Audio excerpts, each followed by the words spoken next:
हम लोग अभी एक मिनट, हम लोग देख रहे हैं एनईपी 2020 देख। 20। तो एनईपी 2020 में हम लोग क्या देख रहे हैं? अभी हम लोग देख रहे हैं आकलन में। यहाँ जो असेसमेंट जो है ना हमारा, असेसमेंट में क्या क्या एनईपी भूमिका निभा रहा है। एनईपी आने के पहले असेसमेंट कैसा होता था, एवोल्यूशन कैसा होता था, और एनईपी आने के बाद असेसमेंट और एवोल्यूशन में क्या क्या बदलाव आया है और क्या क्या वह सिफारिश किया है। तो असेसमेंट और एवोल्यूशन के मामले में अभी हम लोग देखें कि कैसा हो गया, हमारा टीचर सेंटर से चला गया किधर, चाइल्ड सेंटर में चला गया। तो चाइल्ड सेंटर में चला गया तो अभी तक हम लोग क्या देख चुके हैं कि वो जो है सो समेटिव असेसमेंट को हतोत्साहित करता है और फॉर्मेटिव असेसमेंट को क्या करता है, प्रोत्साहित करता है। साथ ही साथ में साथ ही साथ में वहां पर वह किसकी जोर देता है, वह सेल्फ असेसमेंट की बात करता है। और वह किसकी बात करता है, पीयर असेसमेंट की बात करता है। कौन? एनईपी 2020। अब फिर एग्जाम में देखना इससे रहेगा सवाल। फिर बात आ गई किसकी, परख की, है ना। तो परख क्या है? तो परख का फुल फॉर्म, अच्छा इसको थोड़ा जूम करेंगे, है ना। तो थोड़ा सा बड़ा कीजिए। हाँ ये दिख रुको रहा है बड़ा, थोड़ा सिर। नहीं हाँ नहीं बड़ा ठीक दिख रहा बड़ा कर रहे हैं।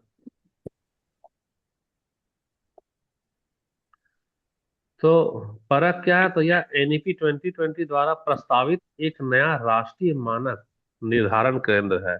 तो निर्धारण केंद्र है। अब इसका नाम परख क्यों पड़ा है? तो सबसे पहले पी से, अच्छा और बड़ा करना होगा इसको, रुको। है। नहीं सर। पहले परख का फुल फॉर्म देखो, परख का फुल फॉर्म क्या आ रहा है। तो सामने में तुम्हारे स्क्रीन पे दिखाई दे रहा है ना। सबसे जी पहले सर। पी से क्या हो गया, हमारा परफॉर्मेंस, यानी प्रदर्शन को पहले परफॉर्म। देखेंगे। उसके बाद ए से असेसमेंट, यानी हम लोग क्या कर रहे हैं, मूल्यांकन कर रहे हैं। मूल्यांकन देखो तो प्रदर्शन देख लिए, मूल्यांकन देख लिए, उसका आर का होता है रिव्यू करेंगे, यानी कि हम लोग वापस से क्या कर रहे हैं, समीक्षा कर रहे हैं। अब समीक्षा करने के बाद फिर क्या करेंगे, एनालिसिस करेंगे। एनालिसिस करने करेंगे तो एनालिसिस किसका करेंगे, तुम कितना ज्ञान सीखी हो। अच्छा, और ज्ञान का मतलब क्या, तो हम बार बार बता रहे थे कि ज्ञान में तो रावण भी बहुत ज्यादा ज्ञानी था, राम तो कम ज्ञान थे। राम और रावण की तुलना में राम को ज्ञान कम था, रावण को ज्ञान ज्यादा था। लेकिन बदनाम रावण क्यों हो गया? क्योंकि रावण को खाली किताबी ज्ञान था। सामाजिकता का ज्ञान था क्या? नैतिकता का ज्ञान था क्या? नहीं था। और राम जी को नैतिकता सामाजिकता का, यानी कि राम जी जो है, अगर हम हॉलिस्टिक का एग्जांपल देंगे, 360 डिग्री का एग्जांपल देंगे, तो याद रखना कि एक तरफ हमारा जो राम वाला उदाहरण दे रहे हैं और एक तरफ हम लोग रावण का उदाहरण दे रहे हैं। तो राम जो है वो इसका ज्ञान के मामले में रावण से कमजोर था, लेकिन यह डेवलप क्या किया 360 डिग्री, यानी यह हॉलिस्टिक था। हॉलिस्टिक का मतलब इसमें क्या था, इसमें नैतिकता भी था, इसमें क्या था, सामाजिकता भी था, इसमें क्या था, भी था। मानवता भी था, सब कुछ था। तो सब कुछ था। तो देखो, राम जी, अब राम जी हमारे लिए, इस हमारे समाज के लिए राम जी क्या हो गया, हीरो हो गए। और रावण हमारे समाज के लिए क्या हो गया, विलेन हो गया। तो एनईपी क्या बोलता है? एनईपी बोलता है हमको ज्ञान तो चाहिए, लेकिन रावण वाला ज्ञान खाली नहीं चाहिए, खाली किताब वाला ज्ञान नहीं नैतिकता। चाहिए, हमको कैसा चाहिए, हॉलिस्टिक डेवलपमेंट चाहिए, यानी सब कुछ सम। चाहिए। तो देखो यहाँ हमारा सबसे पहले परफॉर्मेंस असेसमेंट और रिव्यू, तो ये हो गया पर, हो गया पापा की परी वाला पर, यानी कि परफॉर्मेंस असेसमेंट और रिव्यू। फिर क्या आएगा तुम्हारा ए के एच, यानी कि एनालिसिस ऑफ नॉलेज, और यहाँ पे होगा क्या, एच का मतलब नॉलेज। और हॉलिस्टिक डेवलपमेंट। अगर फुल फॉर्म देखेगी तो performance assessment review analysis of knowledge, यानी जो तुम ज्ञान तुम्हारा है, उस ज्ञान का हम लोग सबसे पहले क्या देखेंगे, प्रदर्शन कर पाती होगी नहीं। मूल्यांकन हम लोग कर लेंगे, फिर समीक्षा करेंगे, और फिर उसका क्या लिखेंगे, विश्लेषण करेंगे। और फिर देखेंगे ये जो तुम ज्ञान प्राप्त की हो, वो खाली किताब वाला तो ज्ञान नहीं ना भैया। नैतिकता आया कि नहीं, मानवता आया कि नहीं, सामाजिकता आया कि नहीं, यानी फिर हॉलिस्टिक को भी डालेंगे। इसीलिए ये हॉलिस्टिक के कारण ही पूरा नाम इसका क्या पड़ गया, परख। और यह कौन है, इसी बात कौन कर रहा है, एनईपी बात कर रहा है। एनईपी कौन सा, 2020 कर रहा है। ये तो बहुत परख है। परख तो अपने आप में है, लंबा बनाया है नोट्स इसका, 147 पेज का है। लेकिन पहले एनईपी को शॉर्ट में देख लो, उसके बाद परख को देखेंगे हम लोग, है ना।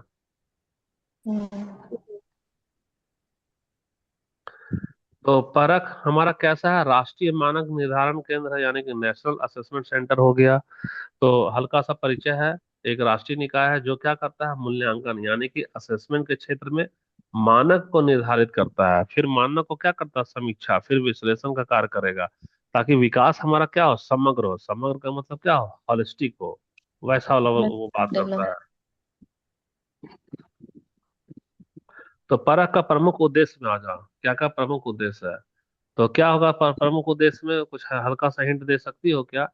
सबसे पहले हमारा एक राष्ट्रीय मानक और दिशा निर्देश होता है, उसी के अनुसार वह मूल्यांकन करेगा। दूसरा है, दूसरा क्या होगा कि देखो, स्कूल बोर्ड और उच्च संस्थान में हो रहे हैं मूल्यांकन की गुणवत्ता की समीक्षा करना। समीक्षा करना का हम उदाहरण देंगे, अभी तुमको नहीं पता चल पा रहा होगा कि ये कहना क्या चाह रहा है।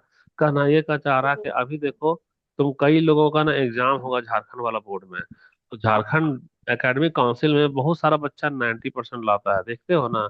बहुत सारा बच्चा 80% लाता है, और इतना नंबर लाने के बावजूद भी तुम उससे कुछ भी मैथ पूछो वह नहीं बता पाएगा। तुम उससे कुछ भी इंग्लिश पूछो वह नहीं बता पाएगा। क्यों नहीं बता पाता है, क्योंकि स्कूल वाले क्या करते हैं, मूल्यांकन में अपना स्तर को गिरा देते हैं।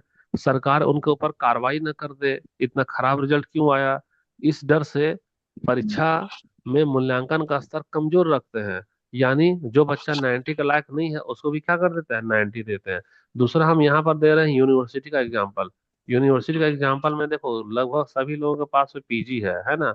आर्ट्स हो चाहे साइंस हो चाहे कॉमर्स हो, लेकिन वहां भी मूल्यांकन की गुणवत्ता क्या है, कमजोर है। क्यों कमजोर है, क्योंकि कमजोर गुणवत्ता का मूल्यांकन के कारण सभी लोग कितने हैं, मान लो 60% लाया या 65% लाया, सब कोई का मास्टर डिग्री है, लेकिन उसके उसके विषय में अगर कुछ सवाल पूछ कर देखो तो जवाब नहीं दे पाएगा। क्यों नहीं जवाब दे पाएगा, बोलेगा सर वहां तो क्लास चलता ही नहीं था, वो लोग तो मैडम लोग तो पढ़ाते ही नहीं थे। तो भाई आप 60% कैसे लाए हो, 65 कैसे लाए हो, इसलिए लाए हो क्योंकि आप रोट लर्निंग कर लिए, परीक्षा के पहले रट लिए, और रट लेने के बाद जो वहाँ कॉपी में लिखे हो, वहां पर जब मूल्यांकन हुआ है तो मूल्यांकन का स्तर वो क्या किया गया है, वहाँ कमजोर किया गया है, ताकि यूनिवर्सिटी के जो प्रोफेसर है उसके ऊपर में कार्रवाई ना हो। और नतीजा हर एक बच्चा क्या लाया, 60 लाया और 65 लाया, ताकि प्रोफेसर का कमजोरी वहां पता न चले। तो इस पे लगाम कौन लगाएगा, परख लगाएगा लगाम, ठीक है। तीसरा देखो, तीसरा क्या करेगा यहाँ, डेटा का विश्लेषण कर रहा है। डेटा का विश्लेषण करेगा कि क्यों आ रहा है 80%, 90% या 60% क्यों आ रहा है। तो वहाँ लर्निंग आउटकम में सुधार का ये क्या देगा, सुझाव देगा। चौथा है तुम्हारा, जो बात कर रहे थे हम लोग हॉलिस्टिक का। हॉलिस्टिक का मतलब यहाँ समग्र विकास के लिए मूल्यांकन को क्या करेगा, बहुत अधिक व्यापक करेगा। यानी खाली किताब उताब का क्वेश्चन नहीं पूछेगा, बाकी तुम्हारा दिनचर्या से लेकर सामाजिकता सब कुछ को देखेगा, यानी वह समावेश करेगा और बहुआयामी बनाएगा वो। और इससे फायदा क्या होगा, देश में हमारा एक समान और पारदर्शी मूल्यांकन प्रणाली को सुनिश्चित करना, ताकि वास्तव में जो 60 के लायक है वही 60 लाए। अभी तो ऐसा हो नहीं रहा कुछ। तो ये परख को एकदम शॉर्ट में करा रहे हैं, बाकी परख का अलग से नोट्स रेडी रखते हैं। एनईपी में परख है तो परख का हल्का सा बताया तुमको। तो परख से क्या क्या लाभ होगा यहाँ। तो पहला लाभ होगा कि मूल्यांकन की गुणवत्ता और विश्वसनीयता घटेगी कि बढ़ेगी, बताना जरा। बढ़ेगी। बढ़ेगी। दूसरा हमारा लाभ क्या होगा, सीखने के परिणाम में क्या होगा, सतत सुधार होगा, क्योंकि यह लगातार निगरानी में कर रहा है, लगातार यह एनालिसिस किया जा रहा है परख। तीसरा क्या होगा, हमारा छात्रों के समग्र विकास को क्या मिलेगा यहाँ, बढ़ावा मिलेगा, यानी हॉलिस्टिक की बात कर रहा है। और शिक्षा प्रणाली में अधिक पारदर्शी, अधिक पारदर्शी का मतलब, अगर नहीं हो 90% का लायक तो 90% नहीं मिलेगा नंबर। अभी झारखंड बोर्ड में धुआंधार मार्क्स बांट देता है ये लोग। समावेशी और उत्तरदायी बनेगा, यानी कि उत्तरदायी का मतलब कि वह अपनी जिम्मेदारी को निभाएगा। यही हमारा परख हो गया, ये शॉर्ट में करा रहे हैं ये।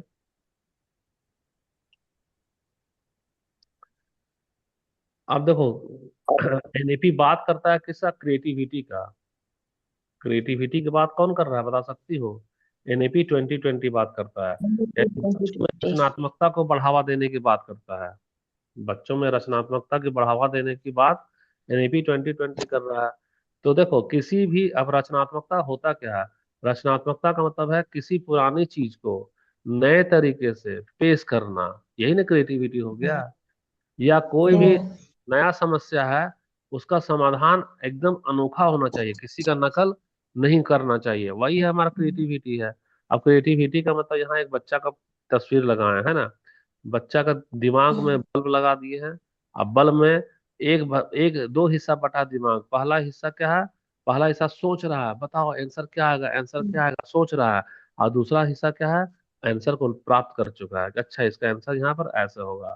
क्रिएटिविटी का मतलब यहाँ है कल्पना से कृति तक। यानी तुम्हारा आधा हिस्सा कहाँ जाएगा, आधा हिस्सा तुम कल्पना में करो, आइडिया लगाओ, आइडिया लगा का मतलब तुम यहाँ पर उपाय सोचो, यहाँ पे क्या सोचो, उपाय सोचो। और जब उपाय तुम सोच लेगी तो खाली सोचते मत रहो, उस उपाय को फिर क्या करो, क्रियान्वित करो, क्या करो उसको, क्रियान्वित क्रिया करो। में तो जब क्रिया क्रियान्वित, में तो वही तुम्हारा क्या कहलाएगा, क्रिएटिविटी कहलाएगा।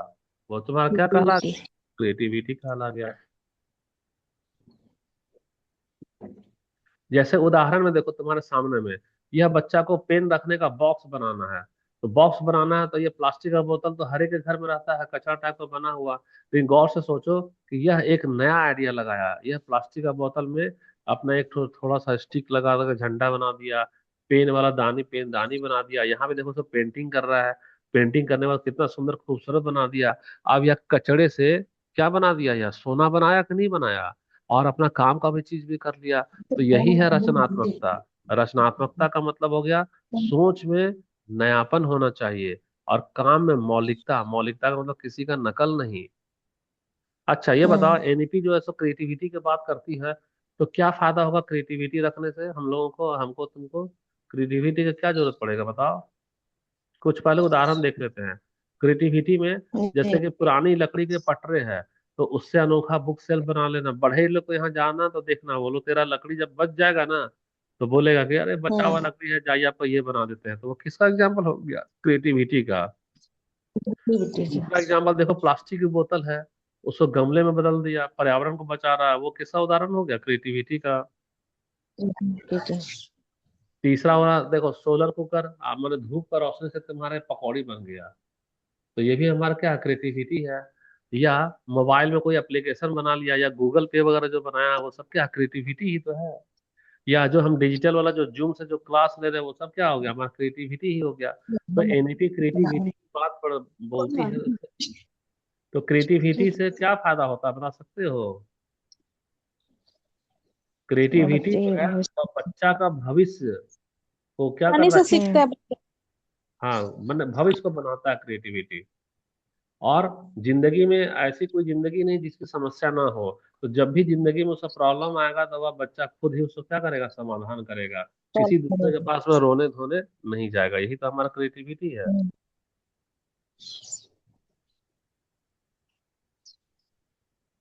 अच्छा आप देखो यहाँ, क्रिएटिविटी में देखो, आप तुमको ना हम हल्का सा समझा रहे हैं वास्तविक जीवन से समझ के कि क्रिएटिविटी का क्या होता है। क्रिएटिविटी ने दूसरा चीज का है। थोड़ा सा इसको छोटा एक बार करना है तो हल्का सा,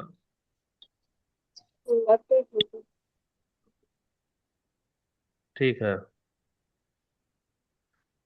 अब देखो मान लो कि एनईपी असेसमेंट वाला भी हम लोग जोर दे रहे हैं, किस पे जोर दे रहे हैं, असेसमेंट वाला पे चल रहा था। तो असेसमेंट वाला में मान लो चला कि असेसमेंट हमारा टीचर से शिफ्ट होकर के कहाँ चला गया है, चाइल्ड में न चला गया है। अब तुमको हल्का से जी। कहानी रखे हैं कि टीचर वाला असेसमेंट में क्या था और चाइल्ड वाला असेसमेंट में क्या हुआ है। तो मान के चलो कि एक बच्चा जिसका नाम क्या है, आर्यन है।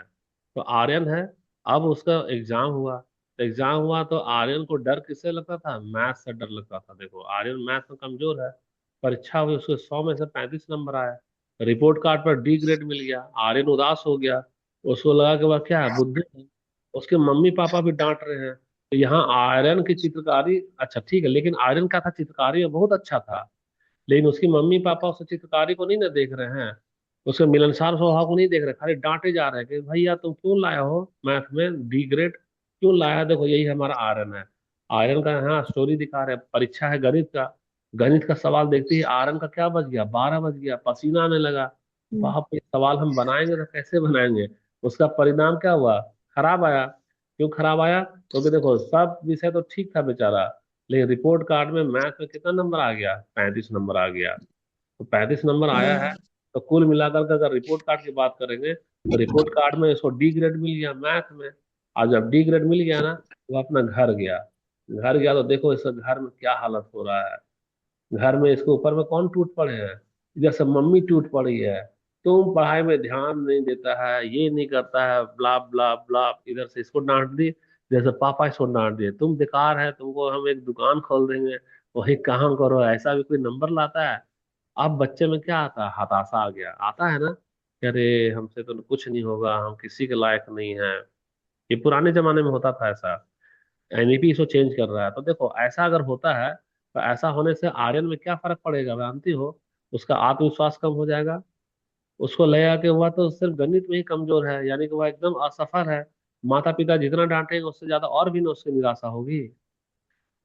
अब समाधान इसका देखो, समाधान में क्या होता है। समाधान में देखो, जबकि होना क्या चाहिए था, आर्यन में एक गुण था। गुण क्या था आर्यन में? आर्यन गुण में ये था कि आर्यन का चित्रकारी बहुत अच्छा था। चित्रकारी बहुत अच्छा था, वह बहुत अच्छे से क्या बनाता था, पेंटिंग बनाता था। तो पेंटिंग जब बना रहा है, और दूसरा आर्यन का खूबी क्या है कि उसमें सामाजिकता का बहुत अच्छा समावेश हुआ था। वह सबसे घुल मिलकर रहता था, किसी से भी लड़ाई झगड़ा वह नहीं करता था।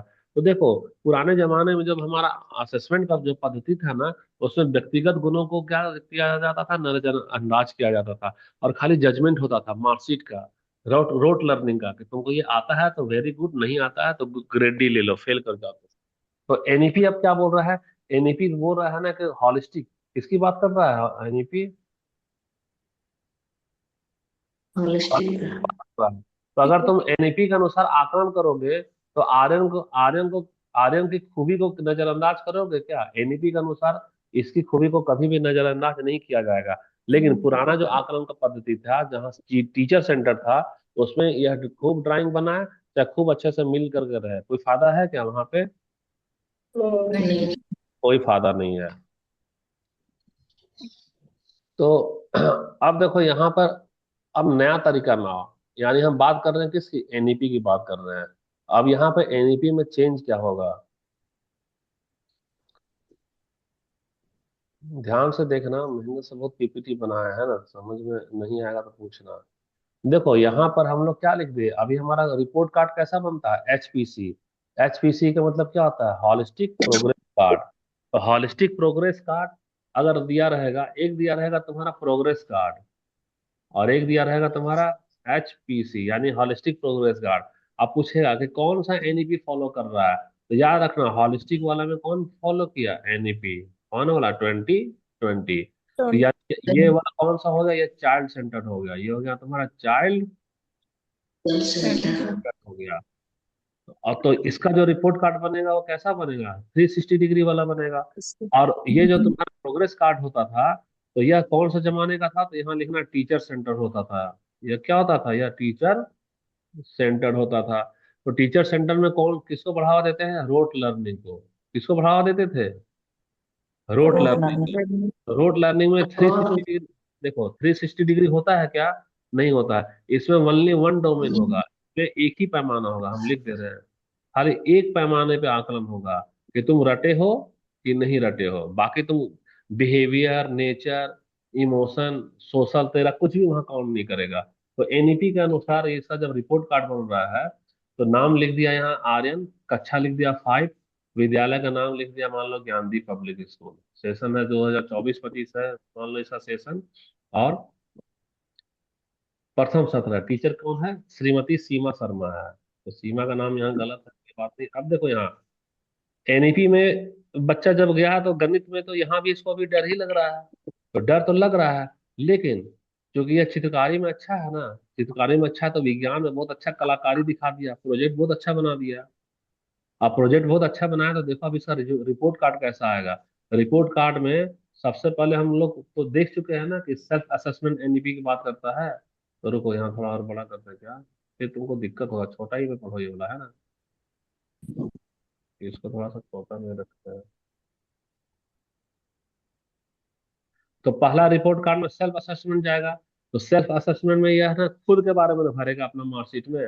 तो लिखेगा क्या, कि मुझे पहाड़े याद करने में डर लगता है, लेकिन मुझे आकृति बनाना, चार्ट बनाना, पैटर्न बनाना बहुत ही पसंद है। तो अपने से कहाँ, जिसमें बहुत अच्छा है वेरी गुड दे रहा है, जिसमें कम है उसमें बैड दे रहा है, खुद से अपना आकलन कर रहा है। पहला तो काम हो गया हमारा। तो प्रगति का क्षेत्र यहाँ पता चल गया। स्माइली कहाँ कहाँ देना है, जहाँ पेंटिंग वाला है वहाँ स्माइली दे दिया, वहाँ क्रिएटिविटी वाला साइन दे दिया। अगला वाला देखो रिपोर्ट कार्ड में, अगला रिपोर्ट कार्ड में आ गया तुम्हारा क्या, सहकर्मी आकलन। यानी इसका दोस्त लोग भी तो आकलन करेगा।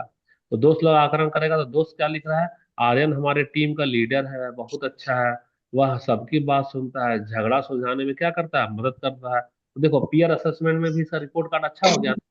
अच्छा हो गया यानी कि उसका रिपोर्ट कार्ड जब भराएगा तो रिपोर्ट कार्ड में उसका तारीफ मिलेगा, स्टिकर मिल रहा है। कौन सा स्टिकर, ये वाला स्माइली।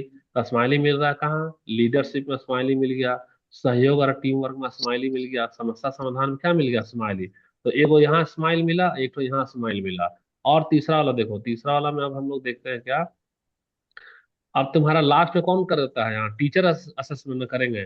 तो टीचर असेसमेंट करेंगे तो टीचर क्या लिखेगी, मैथ वाला तो देख ली है कि अच्छा नहीं लिखा है, लेकिन देखेगी टीचर क्या, अरे विज्ञान का प्रोजेक्ट, ये तो बहुत सुंदर मॉडल बनाया है, ये बच्चा बहुत जिज्ञासु है, यह नया नया प्रश्न पूछता है। यानी 360 डिग्री का कर रही, सब कुछ इसका देख रही है बच्चे का कि कहाँ ऐसा मजबूत है। तो इसमें भी मैडम क्या दे दी, स्टिकर दे दी। कौन क्यों दे दी, कि वह जिज्ञासी है, जिज्ञासा है, खोजी प्रवृत्ति है, रचनात्मक सोच है, प्रोजेक्ट कार्य में रुचि है। अब देखो मैथ वाले का तो गायब ही ना हो गया, तीन तीन चार स्टिकर मिल गया। अच्छा, और लास्ट वाला पूछेगा माता पिता का फीडबैक, एनईपी बोलता है ना, पेरेंट फीडबैक भी तो मम्मी पापा फीडबैक देंगे कि घर पर आर्यन अपनी छोटी बहन को पढ़ाने में मदद करता है, वह जिम्मेदार और समझदार है। अब यहाँ पर टोटल जब उसका प्रिंसिपल उसका रिपोर्ट कार्ड बनाएंगे एचपीसी, तो यहाँ भी उसका फाइनल ये 4 स्माइली मिल गया। तो कहीं भी इसका नकारात्मकता वाला आया क्या, कहीं भी इसको हतोत्साहित किया गया क्या इस रिपोर्ट कार्ड में। नहीं सर, नहीं सर। नहीं ना सर, हतोत्साहित किया। अब देखो अब नहीं। इससे क्या होगा कि ये जो रिपोर्ट कार्ड बना है, तो रिपोर्ट कार्ड खाली मैथ को लेकर नहीं बना, रिपोर्ट कार्ड में सारा विषय का ध्यान दिया गया, घर से लेकर बाहर तक का समग्र टिप्पणी किया गया कि बच्चा जिज्ञासु है, रचनात्मकता है, सहयोगी है। और फिर यहाँ क्या लिखे है, गणित में आत्मविश्वास बढ़ाने की आवश्यकता है, और निरंतर अभ्यास और सकारात्मक प्रोत्साहन से वह और क्या करेगा, बेहतर करेगा। तो देखो पुराना वाला जो हमारा था प्रोग्रेस कार्ड, उसमें खाली लिख दिया गया था क्या, कि यह डी ग्रेड है। तो डी ग्रेड से बच्चा क्या हो गया, निराश ना हो गया, सुसाइड कर लेता है। लेकिन हॉलिस्टिक वाला में क्या है, बहुत सारा तारीफ मिल जाता है। क्योंकि जरूरी नहीं है जिसका मैथ खराब है उसकी जिंदगी खराब है। तुम देखो ना, बड़ा बड़ा बिजनेस मैन वाला पढ़ाई लिखाई में फेल हो गया, अंबानी तो 10वीं भी पास नहीं था और अरबों का कारोबार कर लिया। क्यों अरबों का कारोबार कर लिया, क्योंकि वह बाकी का जो अपना गुण है उसको पहचान लिया। तो एनईपी 2020 क्या बात करती है कि खाली एक गुण के पीछे मत भागो, अगर एक गुण नहीं है तो बाकी का गुण तो होगा, उसको खोजो, और उसी में तुम अपनी जिंदगी को क्या बना, सफल बनाओ। तो अब यहाँ से एचपीसी का रिपोर्ट कार्ड में आगे की योजना बन गई, क्या बन गई है आगे की योजना, कि गणित के लिए आप खेल खेल में गतिविधि सीखो और अधिक अभ्यास करो, और आकृति और प्रोजेक्ट आधारित गतिविधि को बढ़ावा दो, क्योंकि तुम्हारा पेंटिंग अच्छा है, क्योंकि तुम लीडरशिप अच्छा करते हो, तो टीम वर्क का अवसर को प्रदान करो। तो यहाँ एचपीसी में खाली हम लोग जोर नंबर पे नहीं देते हैं, लेकिन पुराना वाला जो प्रोग्रेस कार्ड था, तो उसमें पूरा का पूरा जोर कहाँ देते थे, हम लोग नंबर में देते थे। तो यही है हमारा 360 डिग्री असेसमेंट, या यही है समग्र आकलन, जहाँ हर बच्चे की पूरी तस्वीर देखी जाती है, सिर्फ नंबर नहीं देखी जाती। नहीं। क्लियर हो रहा है कि नहीं हो रहा है तुम लोग को? जी सर। हो रहा है ना। जी। आज तुम लोग में अगर तुम लोग का किसका किसका एग्जाम है, किसी का एग्जाम नहीं ना, रायमनी तेरा एग्जाम नहीं ना है आज, नहीं सर, क्या चीज का? किसी भी चीज का। नहीं। नहीं है ना, ठीक है। इकोनॉमिक्स वाला खाली रायमनी तुम बनाई थी, और बाकी तुम लोग क्वेश्चन नहीं बना के भेजी है ना। सर उस दिन का भी बनाए थे ये वाला सीडीपी का, फिर आंसर नहीं मिला है, और कल का बनाए थे आंसर में नहीं मिला है। अच्छा ठीक है, क्लास वाला उसमें छह वीडियो में सात डाल देंगे आंसर, उसको देखना है ना। तारीख को। तो ये हमारा 26 मिनट हो गया है, 26 मिनट हो गया है, तुम लोग को वहाँ हड़बड़ी नहीं ना है, और एक क्लास लेके छोड़ दें, ये बताओ। अच्छा ले लीजिए सर, आधा घंटा ही था होगा सर उसके बाद। अच्छा रुको, पहले इसको कंटिन्यू कर लेते हैं। विश्लेषण में देखो, विश्लेषण में देखो कि अब यहाँ पे आर्यन को पता चला है क्या, कि वह गणित में तो पीछे है, लेकिन वह एक अच्छा कलाकार है और लीडर भी है। और शिक्षक को भी पता चल गया कि आर्यन जो है विजुअल तरीके यानी कि देख करके सीखने से गणित को क्या है, वह बेहतर कर सकता है। यही तो हमारा समग्र आकलन की शक्ति है। यहाँ बच्चे की पहचान को एक नंबर में हम लोग कैद नहीं करते हैं, बल्कि उसे व्यक्तित्व के रूप में क्या करते हैं, निखारते हैं।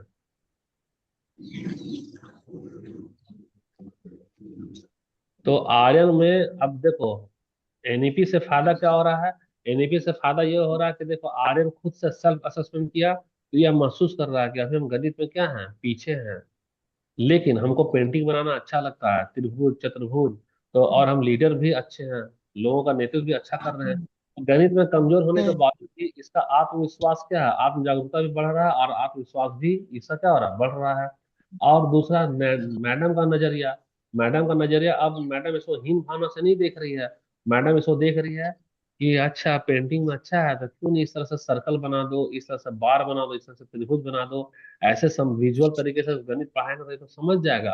अब मैडम अपना विधि को चेंज कर ली, विधि को चेंज करके गणित को क्या कर रही है, फोटो लगा लगा के पढ़ा रही है। अब बच्चा भी क्या कर रहा है, मैथ्स में दिलचस्पी लेने लग रहा है, यानी इसका विकास होना चालू हो गया। अब तीसरा, आर्यन अपनी ताकत को पहचान लिया और उसमें गोल्ड मेडल लाया। किसमें लाया, देखो, पेंटिंग में। पेंटर भी तो पेंटिंग में। काम आता है। अब आर्यन क्या बन गया, अच्छा कलाकार बन गया, टीम का लीडर बन गया, दूसरे को मदद करता है, जिज्ञासु और मेहनती है। तो हम्म। यानी आर्यन खाली गणित के कारण जो सुसाइड करने वाला था, वह अपना कई जी। सारा प्रतिभा को पहचान करके अपनी जिंदगी में कैसा इंसान बन गया, सफल इंसान बन गया। तो ये जो सफल इंसान, टेंशन बन। इसके पीछे किसका योगदान रहा, तो एनईपी 2020 का रहा। और एनईपी 2020 क्या बोलता है कि हमको आकलन कैसा करना चाहिए, समग्र आकलन करना चाहिए, खाली एक करो। तो हॉलिस्टिक। समग्र, समग्र को हॉलिस्टिक, यानी कि वहाँ एचपीसी चाहिए। अब समझ में आया एचपीसी का कितना बड़ा भूमिका होता है? जी सर। हाँ, हर एक में हॉलिस्टिक छुपा हुआ है, हम में तुम में कुछ न कुछ हम लोग अपना कहीं ना कहीं गुण में क्या है, हीरो हैं, भले बाकी जगह जीरो हैं, लेकिन किसी एक जी। गुण पर तौलोगी ना, तो तुम किसी खास गुण में अपनी जगह पे क्या रहोगे, हीरो रहोगे। वो सब पहचानो और जिंदगी को हम लोग क्या करना, सफल बनाना है। तो ये तो जी। आर्यन का है कि आर्यन क्या क्या अपना वो तरीका जान गया कि हमको चित्र के माध्यम से मैथ समझना, रंग बनाया, चार्ट बनाया, गेम खेला, पजल पजल खेला, रोजमर्रा की चीज को गणित से जोड़ा। धीरे धीरे मैथ उसके लिए क्या होता जा रहा है, आसान न होता जा रहा है उसके लिए अब। जी। तो यही हमारा शक्ति है। अब ये देखो, आर्यन कितना अच्छा मुस्कुरा रहा है। और आर्यन क्या बोला कि मेरी पहचान सिर्फ मेरे नंबर से नहीं होगी, मेरी पहचान तो मेरे व्यक्तित्व से होगी। जाने तो मैथ में कम है तो क्या हुआ, बाकी में तो दम है। अब ये लड़का खुश हो गया। तो बात आ गई फिर से हमारा समग्र यानी एचपीसी, तो एग्जाम में रहेगा, याद रखना। और इसको जी। दे देगा, जानते हो, उपन्यास का जैसा, पूरा खाली कहानी जैसा भर देगा वहां। तुमको हम यहाँ अच्छे से जी। समझा, मेन मेन पॉइंट को लिख लेना यहाँ। एचपीसी में क्या आएगा, कलात्मकता आएगा, नेतृत्व क्षमता आएगा, सहयोग आएगा, सामाजिक व्यवहार आएगा और एकेडमिक प्रोग्रेस भी दिखेगा। यह बेहतर प्रदर्शन करने के लिए तुमको आंतरिक प्रेरणा देता है एचपीसी, तुम्हारा आत्मविश्वास को बढ़ावा देता है, भविष्य के लिए तुमको अच्छा बच्चा तैयार कर देता है, और समाज के लिए तुम उपयोगी नागरिक बन जाते हो। तो एचपीसी भी करा दिए तुम्हारा एनईपी में। तो 30 मिनट हो गया है, यानी अकादमिक क्या है सर? अकादमिक। क्या बोल रही है, एकेडमिक वाला में। अकादमिक। अकादमिक लिखा है सर यहाँ पे, देखो, प्रगति। एकेडमिक यानी कि तुम मैथ अब धीरे प्रोग्रेस वगैरह। सीखने लगी ना, त्रिभुज और चतुर्भुज बना बना करके मैडम भी तो सिखाने लगी। तो तुमको एकेडमिक में भी तो प्रगति होने लगा, जहाँ मैथ में फेल कर रही थी अब धीरे धीरे पास करने लगी। हम्म। जी।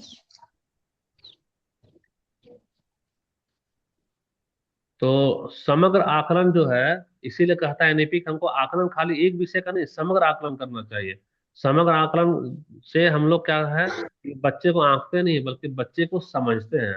और जब समझेंगे तो उसको आगे बढ़ने का क्या दिखाएंगे, सही मार्ग दिखता है हमारा।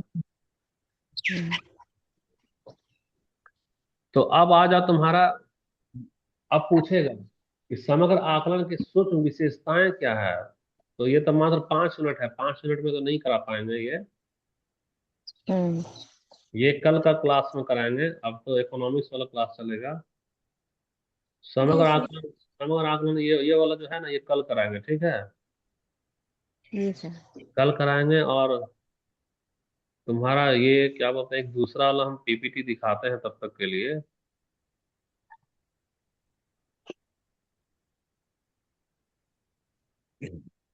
आज का इकोनॉमिक्स का रेडी जो किए हैं, आज का टॉपिक ना, इकोनॉमिक्स में क्या चल रहा था, मनीषा बता सकती है?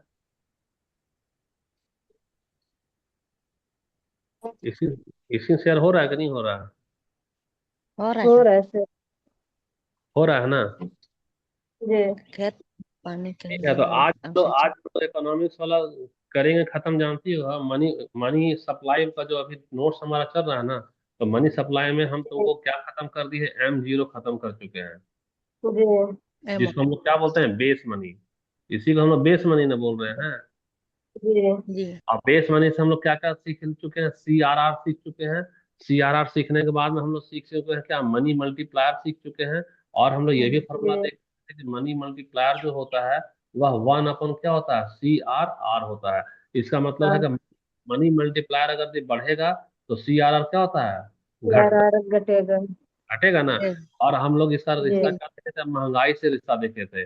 महंगाई से अगर हम लोग क्या देखे थे रिश्ता, कि फॉर्मूला क्या था बताओ तो जरा।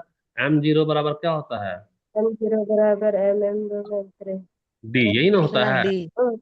D प्लस जी। डी, तुम नहीं लिखते जा रही क्या मनीषा? हमको लगा सर वो ये वाला कर रहे हैं, इसलिए हम दूसरा बोल रहे थे। अब देखो मनी यहाँ मंडी प्राइवेट बोल रहे ठीक है, थे अब मनी वहां एम। अच्छा, और C जो है और D जो है दो हिस्से में बट गया था।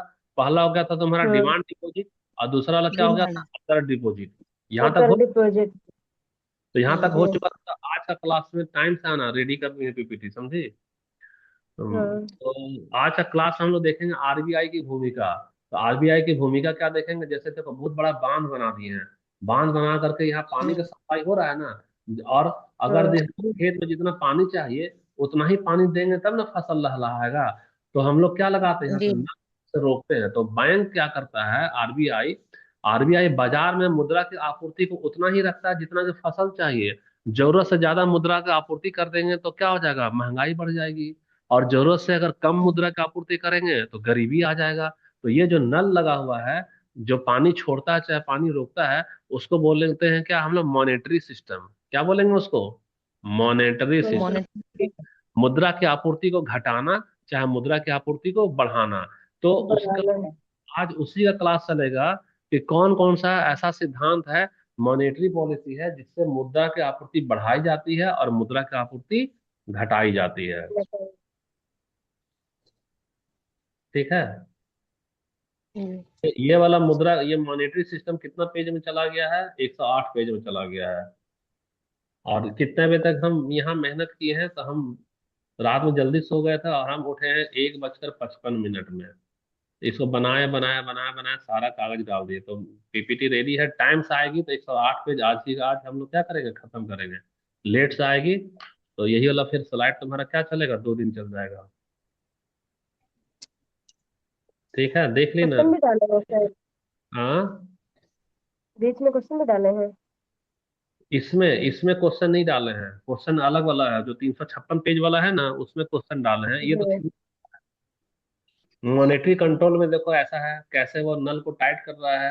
तो नल को टाइट करने से मुद्रा की आपूर्ति कम कर दिया। कम कर दिया यानी कि देखो, यह किसान सोच रहा है कि अच्छा हुआ पानी कम मिला है, नहीं तो मेरा फसल सारा सड़ जाता। समझ में आ रहा है कि नहीं आ रहा तुम लोग को? जी। और तो ठीक है मनीषा, तुम्हारा टाइम कितना बजे से था, 7 बजे वाला था ना तेरा टाइम? हाँ, जी। तो जी। 7 बजे तो तुम एग्जैक्ट आना, 7 बजने में 5 मिनट पहले ही आ जाना, हम लोग शुरू कर देंगे इसको। जी। ठीक है, बाकी कर लो, कल करेंगे क्लास CDP वाला। ठीक है, खत्म कर रहे हैं ना मीटिंग। जी। जी। एक बार